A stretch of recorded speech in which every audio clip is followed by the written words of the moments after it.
സർവ ലോകത്തിൻ്റെയും രക്ഷകനായിരിക്കുന്ന യേശുക്രിസ്തുവിൻ്റെ നാമത്തിൽ സ്നേഹവന്ദനം. വചനവിളക്ക് എന്ന യൂട്യൂബ് ചാനലിലേക്ക് ഏവർക്കും സ്വാഗതം. ഇന്ന് നാം ചിന്തിക്കുന്ന വിഷയം ഏലിയാവിൻ്റെ പ്രാർത്ഥന എന്നുള്ളതാണ്. 1 രാജാക്കന്മാരുടെ പുസ്തകം 18-ാം അധ്യായം അതിൻ്റെ 36-37 വാക്യങ്ങളിൽ ഏലിയാവിൻ്റെ ഹൃദയസ്പർശിയായ ഒരു പ്രാർത്ഥന നമുക്ക് കാണാം. അവിടെ ഏലിയാവ് ദൈവസന്നിധിയിൽ യാഗപീഠത്തിൻ്റെ അടുത്ത് ചെന്ന് അബ്രഹാമിൻ്റെയും ഇസഹാക്കിൻ്റെയും ഇസ്രയേലിൻ്റെയും ദൈവമായ യഹോവേ, ഇസ്രയേലിൽ നീ ദൈവമെന്നും ഞാൻ നിൻ്റെ ദാസനെന്നും ഈ കാര്യങ്ങളൊക്കെയും ഞാൻ നിൻ്റെ കൽപ്പനപ്രകാരം ചെയ്തു എന്നും ഇന്ന് വെളിപ്പെടുമാറാകട്ടെ.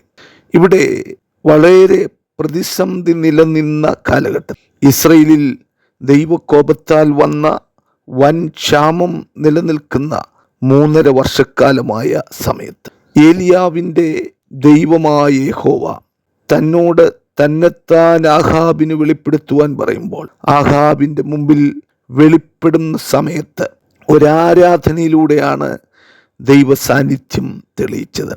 12 ഗോത്രങ്ങളുടെ സംഖ്യയ്ക്ക് ഒത്തവണ്ണം യാഗപീഠം പണിയുകയും യാഗവസ്തു വളരെ വിശുദ്ധമായി വയ്ക്കുകയും ആ യാഗപീഠത്തിൻ്റെ മേലൊക്കെ വെള്ളം ഒഴിക്കുകയും അതിന് ചുറ്റും തടമെടുത്ത് ഒരു സെയ വിത്ത് വിതയ്ക്കത്തക്കവണ്ണം പാത്തിയെടുത്ത് അതിൽ വെള്ളം നിറയ്ക്കുകയും ചെയ്ത ശേഷമായിട്ട് ഏലിയാവ് പ്രാർത്ഥിച്ച പ്രാർത്ഥനയാണ് നമ്മുടെ ചിന്തയ്ക്ക് ആധാരം. ഏലിയാവ് ഇവിടെ പ്രാർത്ഥിക്കുന്ന പ്രാർത്ഥന തീ ഇറക്കാൻ വേണ്ടിയാണെങ്കിലും തീ ഇറക്കുക എന്നുള്ളത് ദൈവത്തിൻ്റെ സ്വാഭാവിക പ്രതിഭാസമാണ്. ദൈവത്തിൻ്റെ സ്വഭാവത്തെ അടിസ്ഥാനമാക്കിയുള്ള ഒരു പ്രാർത്ഥനയാണ് ഏലിയാവ് പറയുന്നത്. ഏലിയാവ് സ്വന്തം ശക്തിയെക്കുറിച്ചല്ല പറഞ്ഞത്, മറിച്ച് അബ്രഹാമിൻ്റെയും ഇസഹാക്കിൻ്റെയും ഇസ്രയേലിൻ്റെയും ദൈവമായ യഹോവേ എന്നാണ് വിളിച്ചത്. അവൻ്റെ പ്രാർത്ഥനയുടെ അടിസ്ഥാനം ദൈവമേ അങ്ങ് ആരാണോ അതിലാണ് എൻ്റെ വിശ്വാസം. നമ്മുടെ പ്രാർത്ഥനയും നമ്മുടെ കഴിവുകളും അല്ല ദൈവത്തെ വെളിപ്പെടുത്തുന്നത്, മറിച്ച് ദൈവം ആരാണെന്നും ദൈവത്തിൻ്റെ സ്വാഭാവിക ഗുണം എന്തെന്നും ഞാനും നിങ്ങളും തിരിച്ചറിഞ്ഞുകൊണ്ട് ദൈവസന്നിധി പ്രാർത്ഥിക്കുമ്പോഴാണ് ദൈവത്തിൻ്റെ പ്രവൃത്തി നമ്മുടെ നടുവിൽ വെളിപ്പെടുന്നത്. ഇന്ന് എന്നെ കേൾക്കുന്ന മാന്യ സഹോദരങ്ങളെ, ദൈവത്തിൻ്റെ സ്വഭാവത്തെ അടിസ്ഥാനമാക്കിയുള്ള പ്രാർത്ഥന ഏലിയാവ് ചെയ്യുമ്പോൾ അബ്രഹാമിൻ്റെ ദൈവം, അബ്രഹാം ആരാണ്? വിശ്വാസികളുടെ പിതാവാണ്. അബ്രഹാം ദൈവത്തിൽ വിശ്വസിച്ചു, അതവന് നീതിയായി കണക്കിട്ടു. ഇസഹാക്ക് ആരാണ്? ഇസഹാക്ക് ദൈവസന്നിധിയിൽ യാഗത്തിനു വേണ്ടി പിതാവിനെ മരണത്തോളം അനുസരിക്കുന്ന ഒരു പുത്രനാണ്. അനുസരണത്തിൻ്റെ വ്യക്താവാണ് ഇവിടെ ഇസഹാക്ക്. ഇസ്രയേൽ ആരാണ്? ഇസ്രയേൽ പലപ്പോഴും വഴിതെറ്റിപ്പോയിട്ടുണ്ട്, കപടതകൾ വന്നിട്ടുണ്ട്. എന്നാൽ ഏറ്റുപറഞ്ഞ് ദൈവസന്നിധിയിൽ മടങ്ങി വന്ന് ദൈവത്തെ ആരാധിച്ച വ്യക്തിത്വമാണ് യാക്കോബ് അല്ലെങ്കിൽ ഇസ്രയേൽ. യാക്കോബിനാണ് ദൈവം ഇസ്രയേൽ എന്ന് പേര് കൊടുത്തത്. ഈ 3 വ്യക്തിത്വങ്ങളുടെയും ദൈവമേ, നീയാണ് ഇസ്രയേലിൻ്റെ ദൈവമെന്ന് ഇപ്പോൾ വെളിപ്പെട്ടു വരട്ടെ എന്നാണ് ഏലിയാവ് പ്രാർത്ഥിക്കുന്നത്. ഞങ്ങളെ കേൾക്കുന്ന മാന്യ സഹോദരങ്ങളെ, നിങ്ങളുടെ ജീവിതത്തിൽ എൻ്റെ ദൈവമേ, ജീവനുള്ള ദൈവമേ, ഒന്ന് വെളിപ്പെടണമേ എന്ന് പ്രാർത്ഥിക്കുന്ന നിമിഷം തന്നെ നിങ്ങൾക്ക് വേണ്ടി ദൈവം വെളിപ്പെടുവാനിടയായിത്തീരും. നിങ്ങളുടെ പ്രതിസന്ധികളുടെ നടുവിൽ, വേദനകളുടെ നടുവിൽ ദൈവം നിങ്ങളെ ശക്തീകരിക്കുവാൻ ഇടയായിത്തീരും. രണ്ടാമതായി ഇവിടെ ഏലിയാവ് പ്രാർത്ഥിക്കുന്ന പ്രാർത്ഥന ദൈവത്തിൻ്റെ മഹത്വം ലക്ഷ്യമാക്കിയുള്ള പ്രാർത്ഥനയാണ്. 1 ദൈവത്തിൻ്റെ സ്വഭാവം വെളിപ്പെടുത്തുവാനാണെങ്കിൽ, 2 ദൈവത്തിൻ്റെ മഹത്വം ലക്ഷ്യമാക്കിയുള്ള പ്രാർത്ഥനയാണ്. ഇന്ന് നീ ദൈവമെന്ന് വെളിപ്പെടുമാറാകട്ടെ. അവൻ പറഞ്ഞ വാക്ക് എന്നെ വലിയ പ്രവാചകനായി കാണിക്കണമെന്നല്ല, മറിച്ച് യഹോവേ നീയാണ് ദൈവമെന്ന് ഞങ്ങൾ അറിയട്ടെ, ജനങ്ങൾ അറിയട്ടെ. അതാണ് പ്രാർത്ഥനയുടെ ഹൃദയം. ദൈവത്തെ ഉയർത്തുവാനാണ് നമുക്കെല്ലാം നന്മയും ആരോഗ്യവും ജീവനും ജീവിതവും തന്നിരിക്കുന്നത്. ഇന്ന് ഞങ്ങളെ കേൾക്കുന്ന മാന്യ സഹോദരങ്ങളെ, നിങ്ങളുടെ ജീവിതം കൊണ്ട് ദൈവത്തെ മഹത്വപ്പെടുത്തുമ്പോൾ ദൈവമഹത്വം നിങ്ങളുടെ മേലും വെളിപ്പെടുവാൻ ഇടയായിത്തീരും.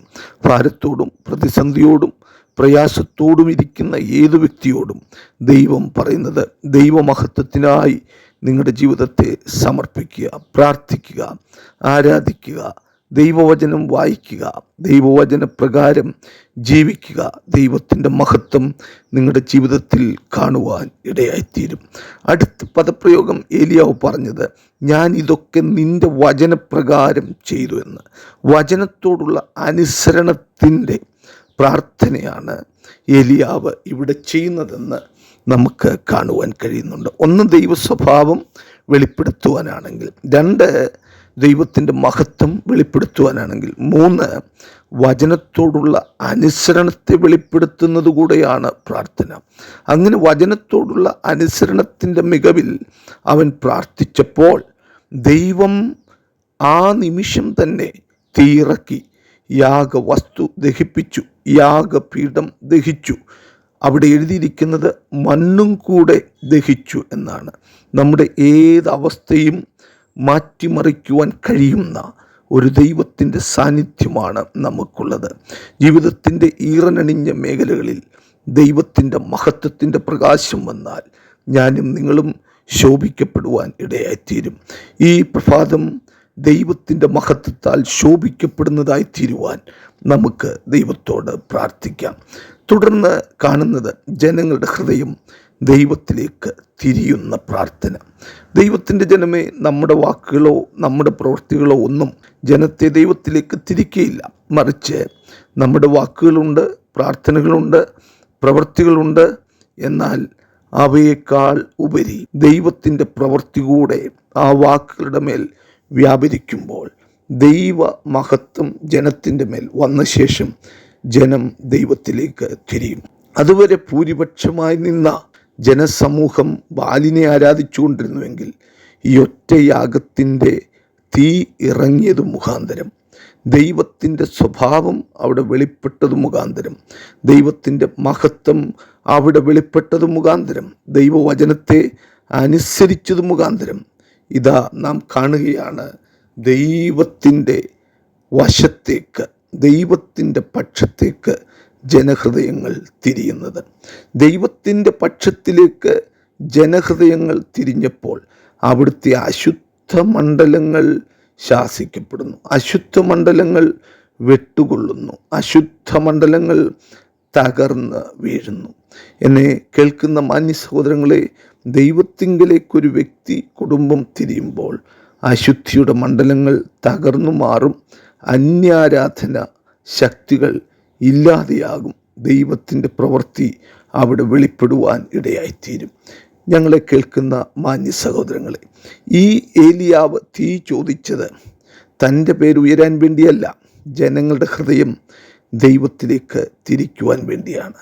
അങ്ങനെ ജനഹൃദയങ്ങൾ ദൈവത്തിലേക്ക് തിരിയപ്പെട്ടപ്പോൾ അവിടെ നടക്കുന്ന ഏറ്റവും ശക്തമായ പ്രവൃത്തി, ആത്മീയ സന്ദേശം, ദൈവത്തിൻ്റെ എക്കാലത്തെയും ശ്രേഷ്ഠമായ ഒരു വാക്ക് എങ്കിലേക്ക് തിരിയുക എന്നുള്ളതാണ്. മനുഷ്യ സമൂഹം ദൈവത്തിങ്കലേക്ക് പൂർണ്ണമായി തിരിയുമ്പോൾ നമ്മുടെ ഭാരങ്ങളും പ്രയാസങ്ങളും പ്രതിസന്ധികളും എല്ലാം നീങ്ങിപ്പോകുവാൻ ഇടയായിത്തീരും. ഈ യൂട്യൂബ് ചാനലിൽ ഞങ്ങളെ കേൾക്കുന്ന മാന്യ സഹോദരങ്ങളോട് പറയട്ടെ, ദൈവത്തിൻ്റെ പദ്ധതി നമ്മുടെ മേൽ വെളിപ്പെടട്ടെ. ദൈവിക സ്വഭാവം നമ്മളിൽ പ്രകടമാകുവാൻ ദൈവം ഇടയാക്കട്ടെ. ദൈവമഹത്വം നമ്മുടെ ലക്ഷ്യമായിരിക്കട്ടെ. വചനത്തോടുള്ള അനുസരണം ജീവിതത്തിൻ്റെ അനുഭവമാകും. ജനങ്ങളുടെ ഹൃദയം ദൈവത്തിങ്കിലേക്ക് തിരിയണമെന്നുള്ള പ്രാർത്ഥന നമ്മുടെ അടിസ്ഥാനമാകട്ടെ. നമ്മെ ഉയർത്തുവാനല്ല, ദൈവത്തെ ഉയർത്തുന്നതാക്കി നമ്മുടെ പ്രാർത്ഥനകൾ തീരട്ടെ.